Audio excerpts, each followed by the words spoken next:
عن عائشة رضی اللہ تعالی عنہ قالت قال رسول اللہ صلی اللہ تعالی علیہ وسلم السواک مطهرة للفم مرضاة لربه رواہ الشافعی و احمد والدارمی والنسائی وروى البخاری۔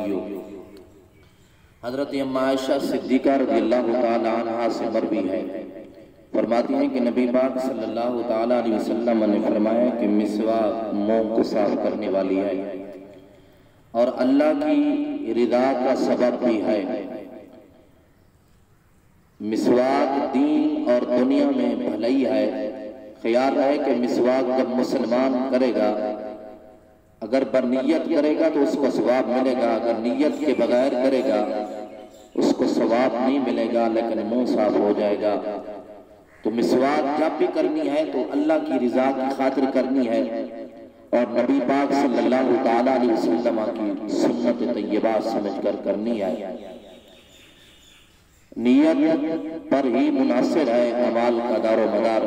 میرے کریم آقا صلی اللہ تعالیٰ علیہ وسلم ایک مرتبہ اپنے صحابی کے گھر تشریف لے گئے۔ صحابی نے مکان بنایا ہوا تھا۔ میرے کریم آقا نے پوچھا کہ یہ روشن دان کس لیے رکھا ہے؟ عرض کرتا ہے یا رسول اللہ یا حبیب اللہ یہ ہوا کی خاطر رکھا ہے۔ تو میرے کریم آقا نے فرمایا اگر تو یہ نیت کر لیتا کہ اذان کی آواز آئے گی، میرے آقا نے فرمایا کہ ہوا نے تو ویسے ہی آنا تھا، تیری نیت اچھی ہو جاتی، اذان کے متعلق ہو جاتی تو ساری زندگی تمہیں ثواب ملتے رہنا تھا۔ تو جب بھی مسواک کرو نبی پاک کی سنت سمجھ کر اور اللہ کی رضا سمجھ کر۔ مسواک کے بہت بڑے فائدے ہیں، لیکن یہاں پر دو فائدے لکھے ہیں۔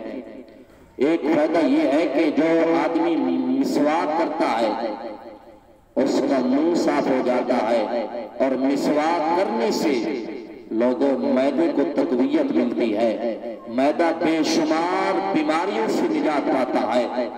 اور دوسرا اس کا بڑا فائدہ یہ ہے کہ اللہ کی رضا حاصل ہوتی ہے۔ جب اللہ راضی ہو جائے گا، جب اللہ کی رضا آ جائے گی تو پھر کس چیز کی کمی ہے؟ تو صاحبو ہر نماز کے وقت، ہر نماز کے وضو کے وقت مسواک کو لازمی سمجھو۔ اور دوسرا اس کا فائدہ، تیسرا اس کا فائدہ یہ ہے کہ میرے کریم آقا صلی اللہ تعالیٰ علیہ وسلم نے فرمایا کہ جو شخص مسواک کرتا ہے، جو شخص مسواک کرتا ہے، میرے کریم آقا نے فرمایا کہ اس کو مرد وقت کلمہ طیبہ نصیب ہو جائے گا۔